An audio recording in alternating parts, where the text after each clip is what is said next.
Welcome back to Bloody Besties with your hosts, Ruby Wild and Melissa May. All right, like we said, you have been forewarned. This is a month all about truckers. Hit me with that next fact. How many miles of highways do you think the United States has? Like in total? Yeah. Well, it's like 3,000 of, highways, interstates, freeways, Highways. 100,000. The United States has about 4 million miles of highways, making it one of the largest road networks globally. Million.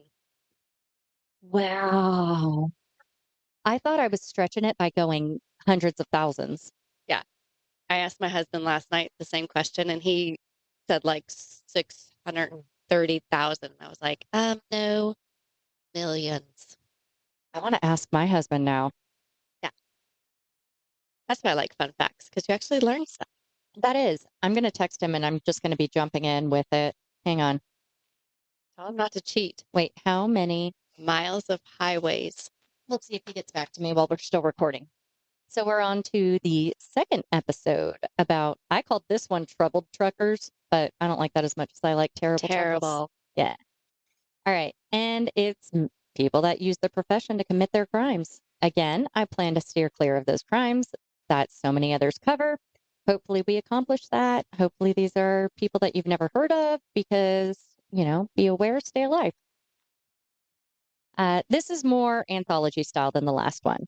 Since last week's episode was a little bit of a longer one, I figured that I would make this week's episode a little bit shorter, try and balance it out a little, and that's why we're going a little bit more snippet, plus the fact that because these are little known, there's not as much information out there on them. And I know that we do focus on murders here, but we are bloody besties, and therefore that is not specifically homicide or murder related. So I figured as kind of I don't even know if you want to call it a palate cleanser. Okay. But this one doesn't involve murder, but he's still a dirtbag that deserves to be talked about. Okay. So we have a bunch of survivors? No. Just this first one. Okay. But I still want to talk about him because he's a shithead. Yeah. Okay. Like, we don't like him. Douche. All right. So on November 26, 2013, long haul trucker Timothy J. Fattest, I think it's Fattest, he pulled into Red River Way Station in Moorhead, Minnesota at 5:33 p.m. to take part in a level 3 stop. And that means that they check your vehicle registration, driver's license, and logbooks. Okay. If you only knew the amount of hand gestures that I make when we're recording, I don't know why I do it, but it's kind of funny. One day rhythm. Like those pointless people that stand in front of orchestras. That's what you're doing right now. They're called a conductor. And what if we have one listening? They're not pointless. I'm sure they do something. I just don't know what it is. It probably keeps them in rhythm. Probably. But yes, she's a conductor. Our friend Marketing Megan really wants us to start recording our episodes. And you're just going to see, I do that. And I sit with my hand on top of my head a lot. That's when you're in your pod lab. Yeah. I noticed you do it in the pod lab. Yeah. But I don't do it here, and I don't know why. Because we're more proper here. We're uprighted in chairs. I guess. But yeah, like here, I just use my hands a lot. But it's kind of funny. One of these days, you guys are going to see a video of it. I'm just conducting the podcast over here. All right. So Timothy and his passenger, who was a younger female, entered the office, and they were waiting for the paperwork to be checked. Just normal. Any of those truckers that listen to us on your drive, you know exactly what I'm talking about. And the commercial vehicle inspector, Chad Olschlager, with the Minnesota State Patrol, ran the driver's license. And the whole point of doing that is to make sure that their license is valid and that there are no outstanding warrants. You definitely don't want a trucker that has a warrant crossing state lines. And they're very strict on their sleeping rules. Yes. Which I almost did as a fun fact, but it was way intense. But they have lots of rest rules. Yeah, and it's funny because when we were moving cross country, we actually hired a moving company, and so our stuff was put into a big rig because we moved our entire house one shot. We beat the guy here, even though we spent 3 days sleeping at other locations because he was telling us that he legally has to stop for X amount of time after X amount of hours on the road. Yep. Even though we stopped more than him, I don't want to say more. We took our time. We still beat him here. Yeah, you guys stayed at that haunted hotel. Yeah.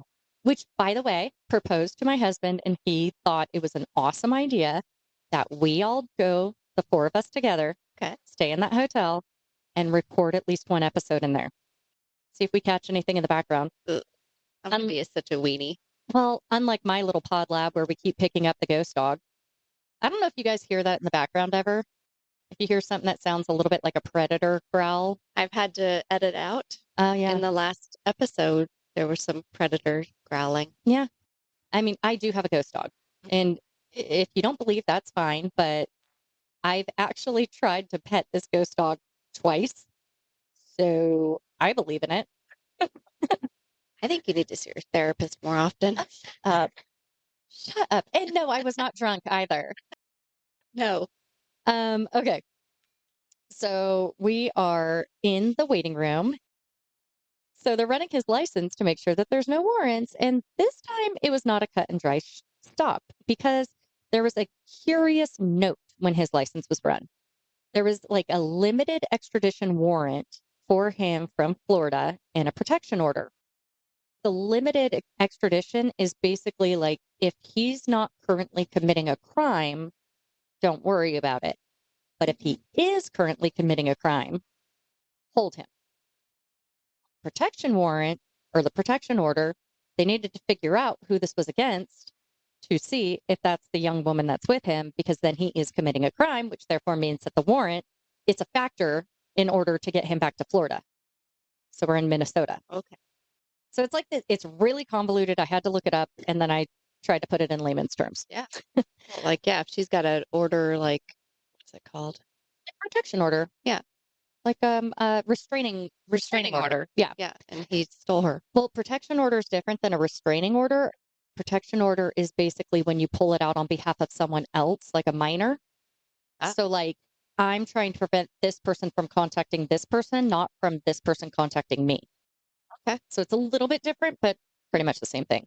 He decided he was like waiting, like running it. And while he's like running it and waiting for everything to come back, he was eyeballing this guy, as normally we would. He noticed that this driver, Timothy, and his passenger were just kind of being weird or off. We've all had those feelings where somebody's just kind of giving you, this guy was just giving him those vibes that you're just like, you know what I'm talking about, where you're just like, something ain't right here. He's like noting that, and then he gets this limited warrant back, and he's just like, so since the checks take a while, if any of our listeners or truckers weigh in, get it? Weigh, like way station. Yeah, pun intended. And while they're in the office waiting for everything, the passenger would just not make eye contact with anyone or talk to anyone. And that was, kind of the vibe. Yeah. There was another CVI there, the commercial vehicle inspector. And this was Cynthia Harms, who was working on another truck. And then she came through while Chad was working with Timothy. So she was off doing her own thing. And then she walked in and she was like, the fuck? Like I said, we've all had those vibes. As the inspection was wrapping up, so this is around 6:30 p.m., Timothy and his passenger left the building, but both the CVIs just kind of gave each other the look like you catch that? Yeah, I caught that. You catch that? Like no words exchanged. They realized that they both had the same ick. So they decided to look back at the warrant and the protection order. They realized that they don't have the grounds to arrest people. So they had to call in the troopers. So it seemed worth it. They got the ick. There's a protection order. There's like a limited warrant. They were just like, you know what? This is above our pay grade. So we're going to go ahead and call in some help and see what they think. So they called in Trooper David Keenan and Lieutenant Charles Bax from the Minnesota State Patrol to aid and see if, they were in the right for trying to prevent these people from leaving. And then so to kill some time while they were waiting for these troopers to arrive, Chad ran out, stopped Timothy, and had him come back to the office saying, oh, I forgot to do this. No, the inspection was over. Everything was done. Timothy was clear to leave, but Chad was pretending that he wasn't. Timothy and his passenger walked back into the office, and that's when Cynthia asked for the passenger's driver's license to verify her name. Timothy was in custody of the passenger's ID, handed it over. That's when they learned that she was 19 She looked around 12, and she was the person that the protection order was for. So now we have reason to stop them. By now, Trooper Keenan and Lieutenant Bax have arrived. And so Trooper Keenan called Florida to ensure that the protection order was still in effect.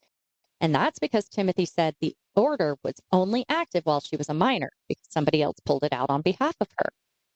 That was because he was trying to get her, he said, "Oh, I took her to get her out of a sexually abusive situation." Well, Timothy was wrong because the protection order was still in effect, so they were able to arrest him. And that's because the protection order was made 6 months previous for that passenger in Sarasota, Florida. She had left to work with Timothy in his trucking business. She was supposed to be with him long enough to make $10,000 before she returned home. So he paid for her ticket to Utah.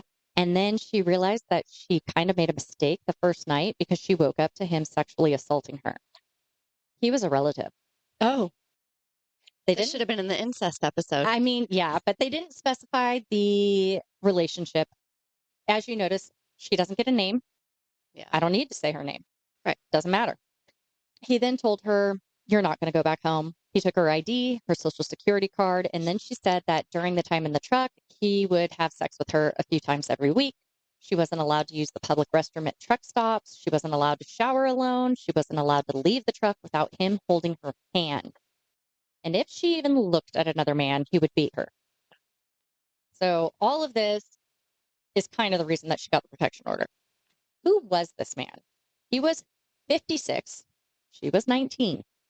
He called his truck the Twilight Express. Disgusting. And that's because he was obsessed with vampires. He would even wear fangs. He was allegedly abused in his youth, and then he turned that around on his victims. Was he sparkly? Did he glitter in the sun? I fucking hope not. He doesn't deserve to sparkle. Well, the can of worms was only cracked because after he was arrested in 2014, more people contacted the police. He had more than just this girl as a victim. He had 6 over the course of 2 decades. He kept them as his slaves. He would beat them daily, ground their teeth into fangs. One victim was held for 3 months in 2012 after she got into his truck for a dinner that he offered her. Like, the girl was hungry. Food. Yeah, let's do this. Now, when she noticed that they were traveling to nowhere, not to a diner, just middle of nowhere, he stated, "I got you now. You are mine." Oh, He forced her to have sex with him daily, and he did call her his slave. He cut her hair and dyed it in case anyone was looking for her. She was forced to marry him. There's not much reported as to how long each of the others was taken, their names, their ages, how they got away.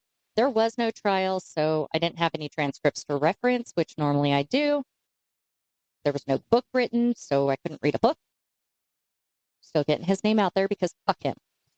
He pled guilty to 2 counts of transporting for illegal sexual activity, which is why I have the other girl's information. So it was the 19-year-old and then this girl that gave evidence for him to plead guilty to.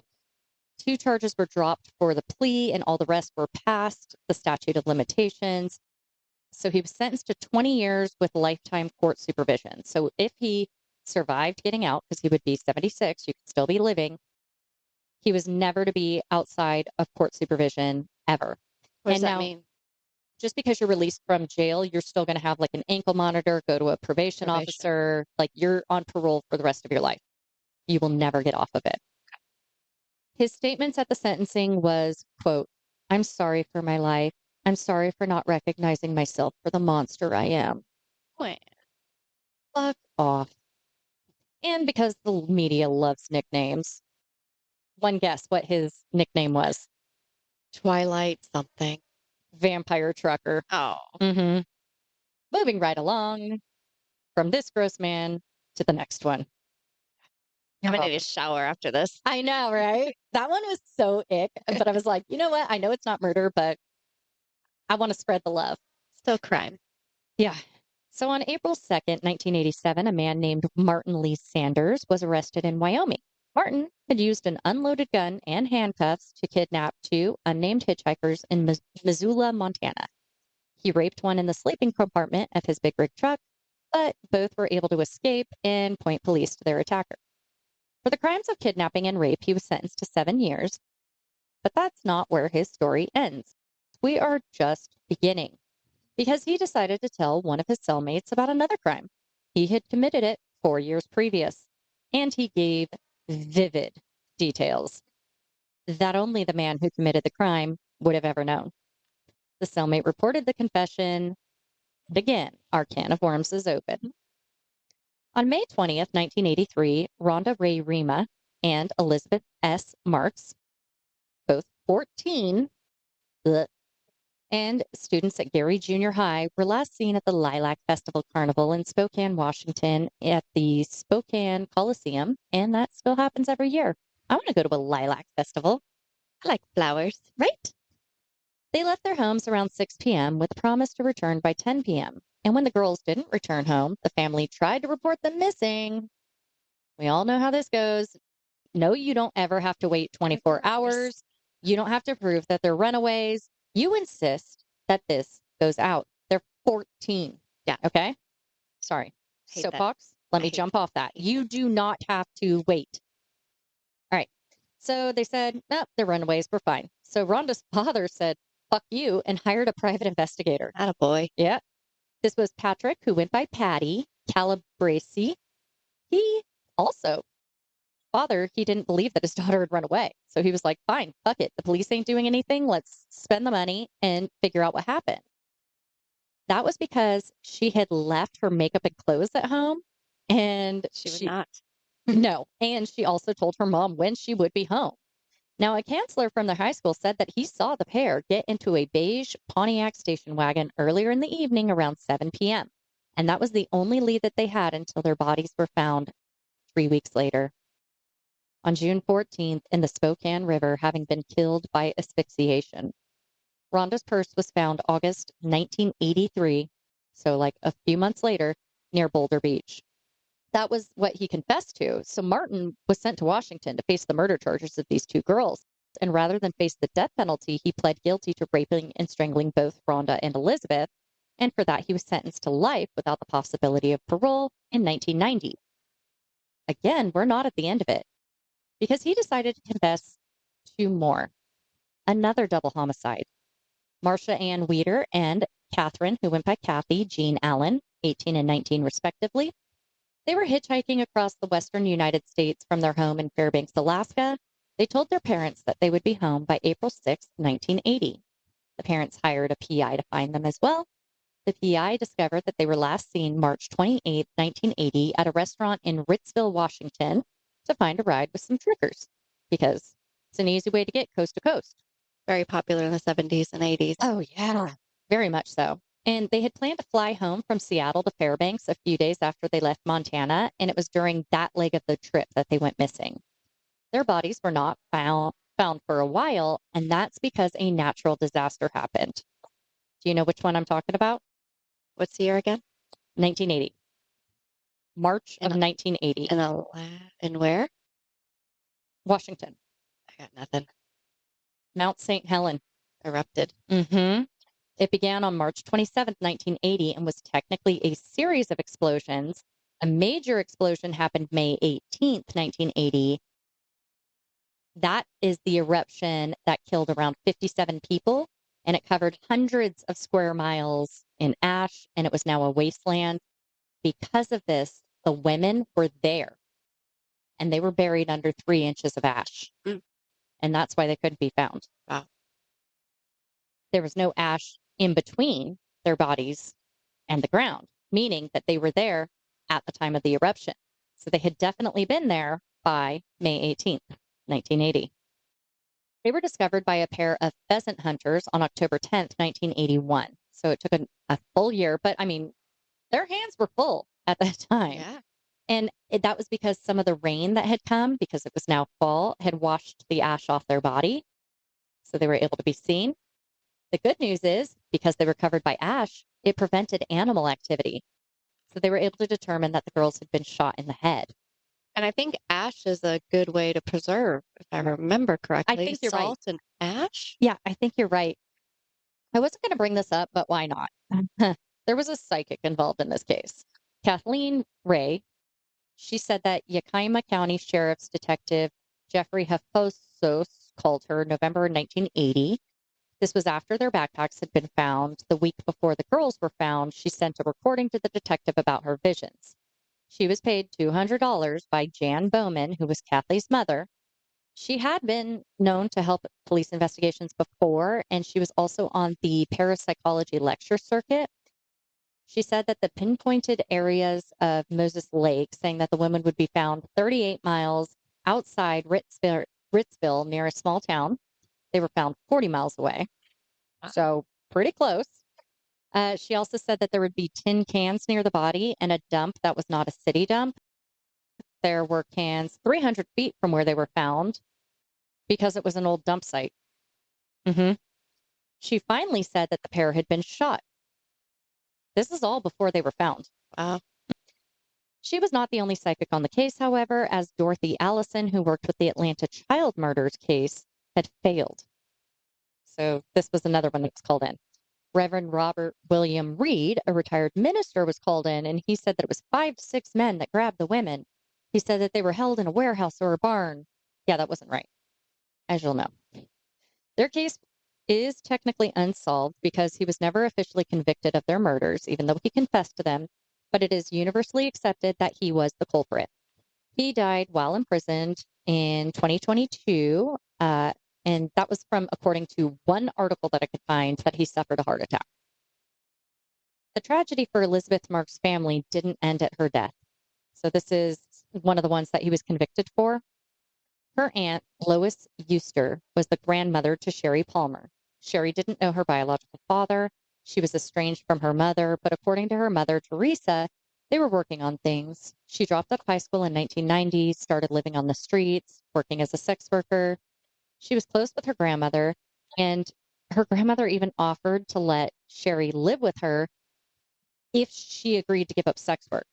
Yeah. Sherry declined. But again, according to her mother, she did intend to leave the life and start college. So 19-year-old Sherry was reported missing May 5th, 1992 by her sister, Carolyn Peterman. She was tipped off after a male friend told her that she was supposed to return to Owl's Motel on May 1st and never came back. Her story didn't end well because a hiker found her May 13th with a bag over her head, partially nude, died from multiple gunshot wounds in a wooded area along Mount Spokane Park Drive and Bill Gulch Road, and that's less than 10 years after Elizabeth had been murdered. It's believed that Sherry was murdered by Robert Lee Yates, aka the Spokane Killer, but this has not been confirmed. But the bag over her head was one of his calling cards. If you want us to cover that case, go ahead and hit us up on our socials. Not covering it here because it's not technically a trucker murder. So, this is my version of the deep dive case, which really isn't deep dive. And I know a lot of people have covered this one, but maybe you still don't know about it. So Friday, July 13th, 2007, Darlene Awalt married. She was a married mother of 2. She was in her backyard in Harrisburg, Pennsylvania. Her family lived just off I-81 in Pennsylvania. She was the type of person who would try and make everyone feel included. We all know those people, like, if you want to be a wallflower, tough. She had just been invited to go on a cruise to the Caribbean with family friends, and she was looking forward to it that October.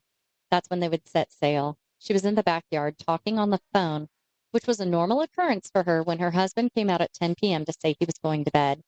She was on the phone with Chet Gerhart, making arrangements for the cruise. While talking, Chet heard something. Darlene said, "Oh my God," 4 times before the line went dead. Not hung up, just nothing, dead air. It's now 2 a.m. Yes, she was talking on the phone that long. Shoot me. I mean, probably not the proper thing to say, but Text, don't call. Yes, we are texters. Do not call us. Obviously, Chet knew something was wrong. Jumped in the car with his wife, Patty, and they drove to her house. They ran to the backyard because they knew that's where she was talking on the phone, and they found her. Her throat had been slashed, and she was slumped in her chair, dead. They called the police, and when the police arrived, they immediately went to find her husband, Todd. He was asleep in bed, and he was woken by the police lights and shouts to raise his hand, like they broke down his door. put up your hands, put up your hands. He's dead asleep. He's just getting lights in his face. Yeah. And he's very discombobulated, we'll put it that way. He complied. His son Nick was woken up the same way because he had like walked out to the hall to figure out what all the commotion was. And his son complied as well. They were both placed in handcuffs, led into the kitchen without even knowing what happened. They didn't even say, like, Darlene's dead, nothing. They just were like, put up your hands, you're in handcuffs. They were eventually told that Darlene had been murdered, and Nick called his sister, Nicole, to tell her the news. The family's turmoil was not over, however, because it appeared to the police that it was a crime of passion. It was personal. Todd must have been the one to do it, and he was claiming to hear nothing. Police were thinking that they had their man.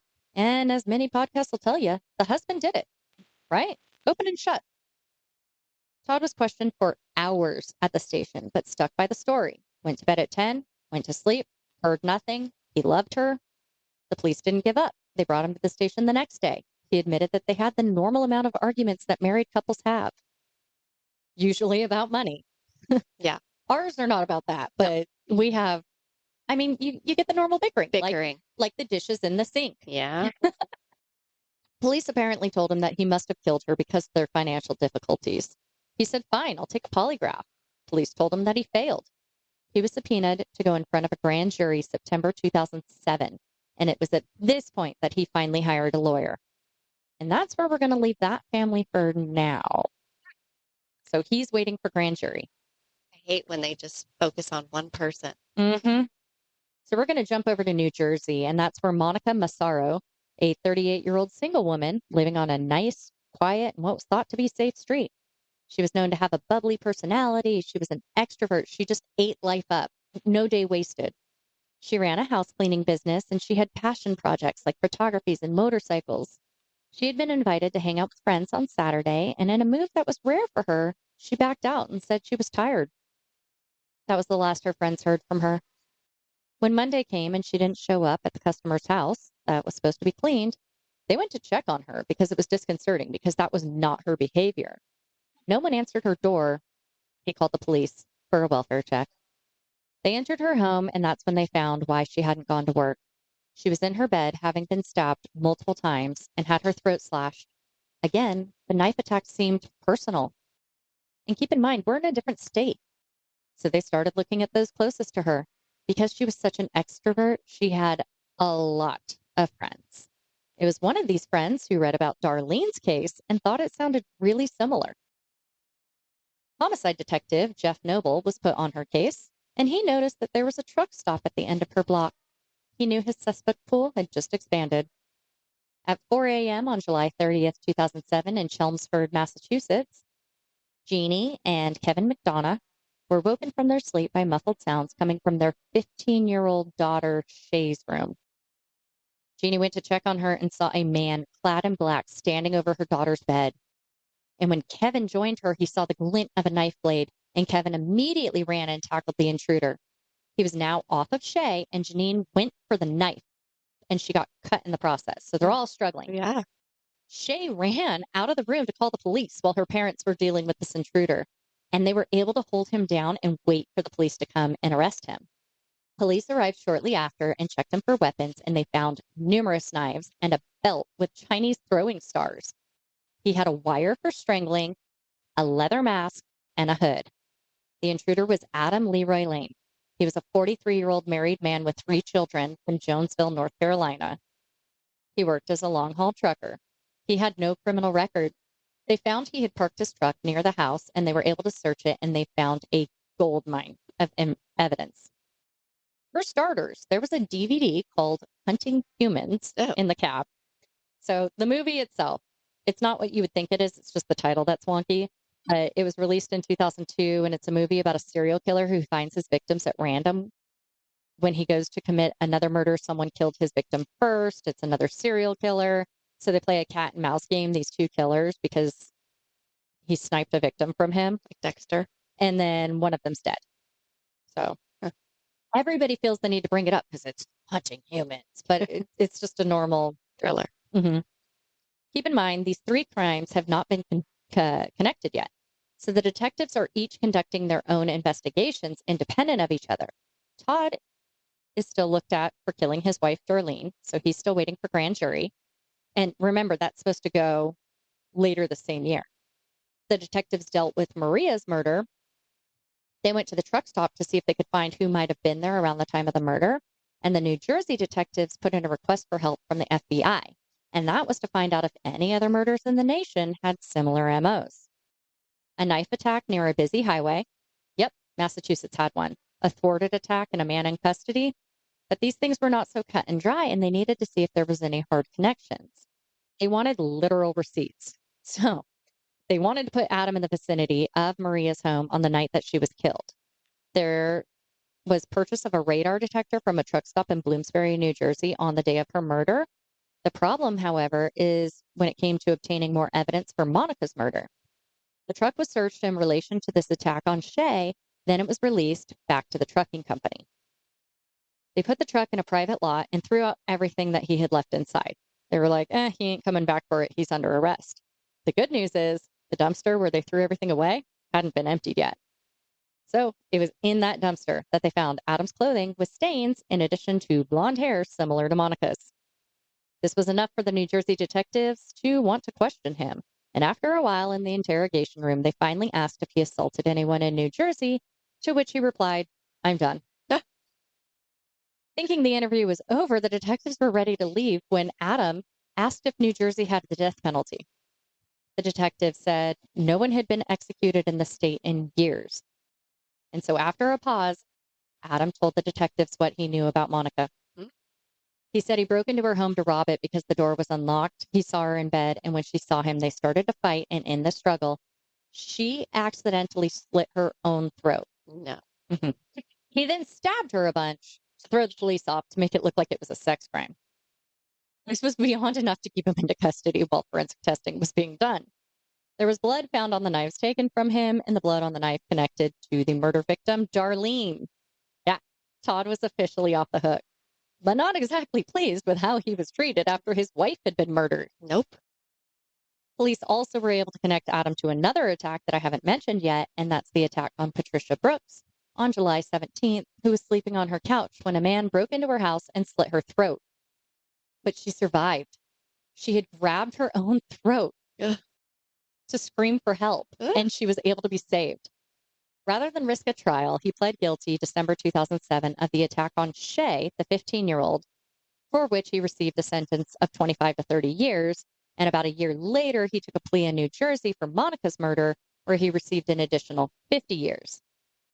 In June 2010, he pled guilty to killing Darlene and attacking Patricia, and for that, he was sentenced to life. So he's never getting out. In the aftermath, Jeannie McDonough wrote the book, Caught in the Act, all about Adam, for like the family, what happened, the other victims and their families, and what they had to go through because of him. So we've got a little survival story, at least in there, a couple. And a nasty vampire slave trucker. Hopefully you guys are enjoying this, because we got another couple more episodes to go. Talk to you next time. Bye, y'all. The views and thoughts expressed in this podcast are ours alone and do not represent the thoughts or opinions of anyone else. The information presented is for general information purposes only. We are not liable for anything you do with this information.